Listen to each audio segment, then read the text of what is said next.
Hello everyone, welcome to your YouTube channel that is Simplified NCERT Science. Today I am going to discuss you about a circular that is given by the CBSE. It is about the special scheme of assessment for board examination for from class. It is from class 9 to 12. Okay 9 to 12 जो assessment का scheme है वो क्या रहेगा. As we all know that due to COVID-19 all the schools are functioning in the virtual mode. So there is a question that how we will assess the learning outcomes. जो learning outcomes हैं, पूरे साल बच्चे ने क्या सीखा है उसको हम कैसे assess करेंगे. तो इसके लिए जो CBSE की तरफ से कुछ स्कीम आया है कि अगर इन केस अगर फाइनल एग्ज़ाम्स हो पाते हैं ऑफलाइन मोड पे या नहीं हो पाते तो उसके लिए क्या स्कीम रहेगा वो मैं आपके साथ डिस्कस करने जा रही हूँ.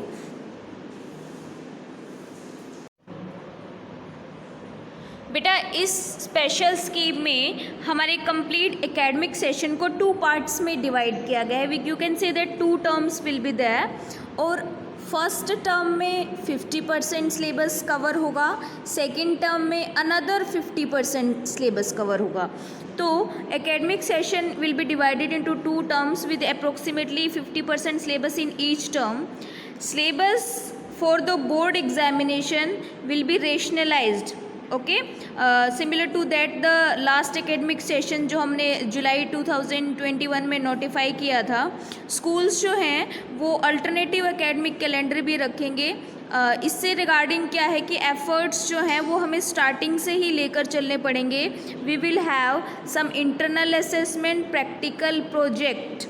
ठीक है. अब जो आपका मेन पार्ट रहेगा इस एकेडमिक सेशन में, जो आपके मार्क्स डिसाइड करने का मोस्ट इम्पोर्टेंट क्राइटेरिया हो सकता है, वो तुम्हारे पास प्रैक्टिकल्स, प्रोजेक्ट्स, इंटरनल असेसमेंट जो रहेगी वो मोस्ट इम्पोर्टेंट क्राइटेरिया हो सकता है इन केस अगर पेंडेमिक चलता रहा और ऑफलाइन एग्ज़ाम्स कंडक्ट नहीं हुए तो.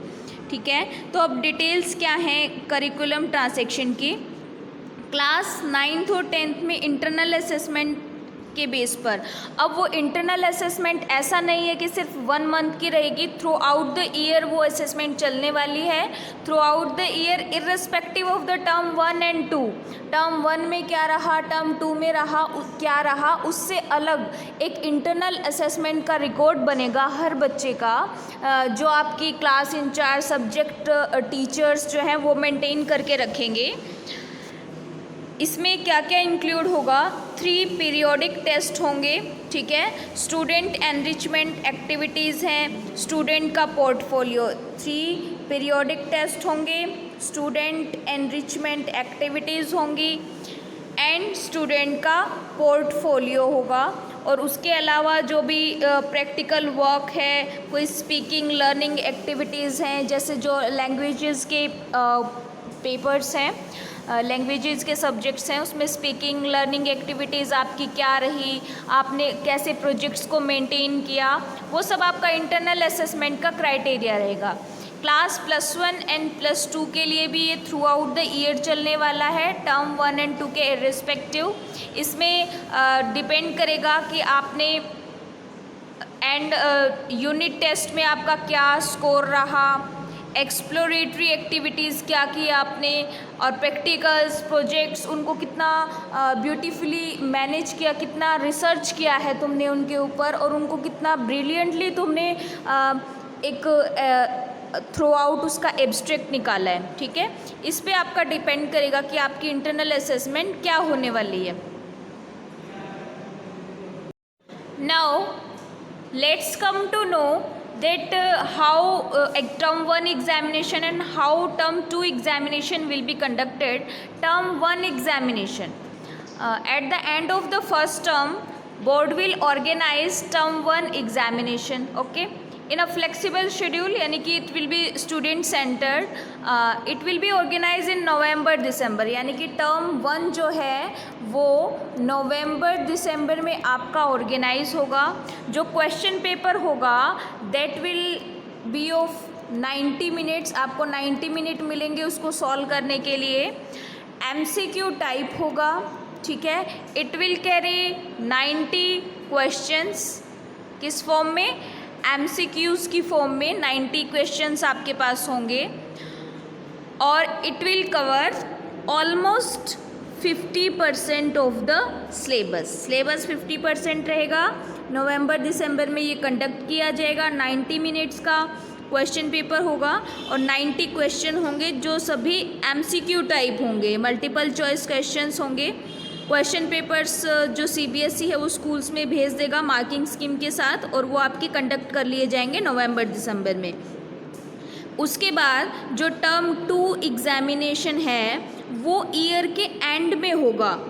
ईयर के एंड में होने का मतलब है कि जो term 2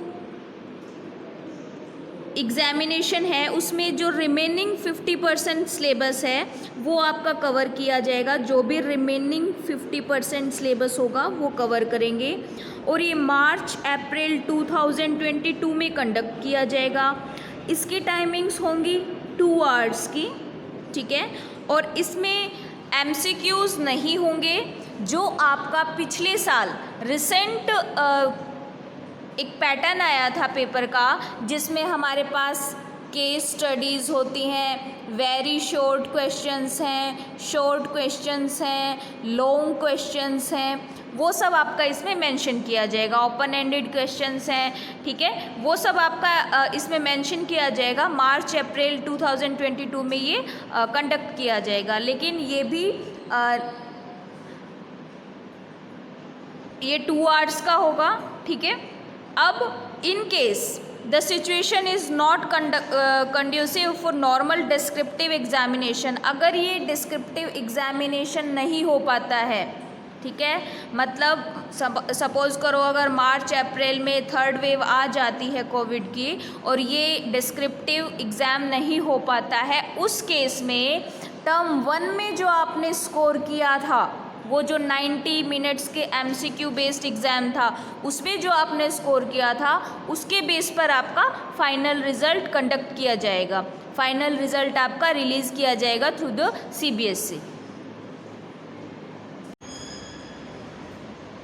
This time CBSE is well prepared for the assessment of the learning outcomes of the students in every situation. Different situations can be there.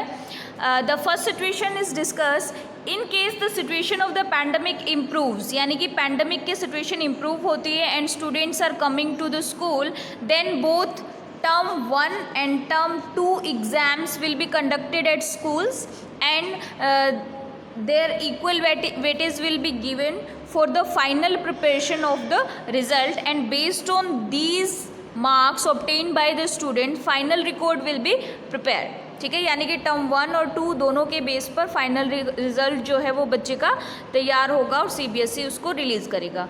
Second situation is when the pandemic forces complete closure of the schools during November December. अगर नवंबर दिसंबर तक भी schools बंद रहते हैं, उस case में क्या होगा कि जो टर्म 1 है, ठीक है, वो ऑनलाइन या ऑफलाइन कंडक्ट कर लिया जाएगा और उसका जो स्कोर होगा वो नोट कर लिया जाएगा और जो टर्म 2 एग्ज़ाम्स हैं वो सेंटर पे कंडक्ट किए जाएंगे। यानी कि अगर नवंबर दिसंबर तक स्कूल क्लोज रहते हैं तो टर्म 2 की जो वेटेज है उसको इंक्रीज़ कर दिया जाएगा और मेनली जो टर्म 2 है उसके बेस पर आपका फाइनल रिज़ल्ट तैयार होगा, ठीक है। अब आती है सिचुएशन 3। इस केस में क्या होता है, अगर पैंडमिक फोर्स करता है complete closure of schools during March April 2022, ठीक है, अगर मार्च अप्रैल तक भी स्कूल्स क्लोज रहते हैं तो टर्म 1 एग्ज़ाम्स हो चुके होंगे, तो टर्म 1 के जो MCQ बेस्ड एग्ज़ाम थे उसके बेस पर फाइनल रिज़ल्ट तैयार कर लिया जाता है। यानी कि अगर नवंबर दिसंबर में एग्ज़ाम हो गए तो उसके बेस पर, अगर मार्च अप्रैल में हुए हैं तो उसके बेस पर, और अगर फोर्थ कंडीशन आ जाती है, फोर्थ सिचुएशन आ जाती है कि ना तो टर्म 1 कंडक्ट कर पाए हम, ना ही टर्म 2 कंडक्ट कर पाए, उस केस में आपका जो मैंने स्टार्टिंग में बताया था internal assessment, practical, project work ठीक है, and theory marks of term 1 and 2, ठीक है, ऑनलाइन तो कंडक्ट हो ही जाएंगे, तो 1 एंड 2 के थियोरी मार्क्स प्लस आपका इंटरनल असेसमेंट में क्या स्कोर रहता है,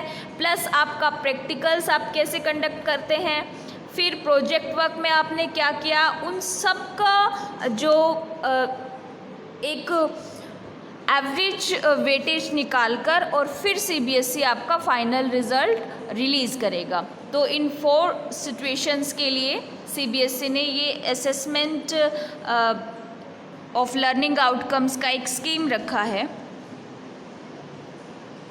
So this was all about the special scheme for the assessment of the learning outcomes for the session 2021 to 2022 for class 9 to 12. Okay, thank you.